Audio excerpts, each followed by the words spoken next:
कावड़ का एक नियम रहा है, आप लोगों के स्मरण में होगा।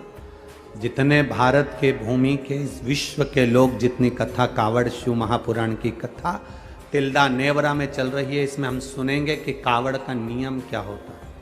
कावड़ का जल किस जगह पर रख दिया जाए लाकर थोड़ा सा, कि जीवन में कभी संपदा की कमी ना हो जिंदगी। कावड़ का एक नियम होता है कि कावड़ को ये कंधे से ये कंधे पर रखना है तो सिर के ऊपर से कभी नहीं लिया जाता। कावड़ का एक नियम, कावड़ को इस कंधे से इस कंधे पर लाना है तो सामने से लाया जाता है, पीछे से लाया जाता है, पर सिर पर से बार कर उसको वापिस नहीं लाना, सिर पर से।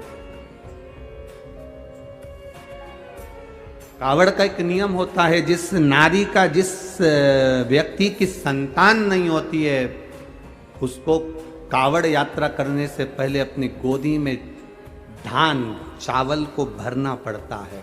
गोदी में उसको, जब तक महादेव के दरवाजे तक नहीं चली जाती, जब तक उसकी गोदी में वो धान चलते चलते उसकी झोली में वो हिलता रहता है। कावड़ का जल उसके कंधे पर रहता है, और जब वो कावड़, जिसकी औलाद नहीं, संतान नहीं, जब वो कावड़ का जल महादेव को चढ़ाती है तो पहले जल समर्पित करने के बाद फिर चावल के दाने बाबा के उस शिवलिंग पर समर्पित करती है कि बाबा मेरी गोदी में तू यहाँ तक लेकर आया है, ये गोदी खाली मत छोड़ना, मेरी गोदी भर देना, भले 25 साल हो गए।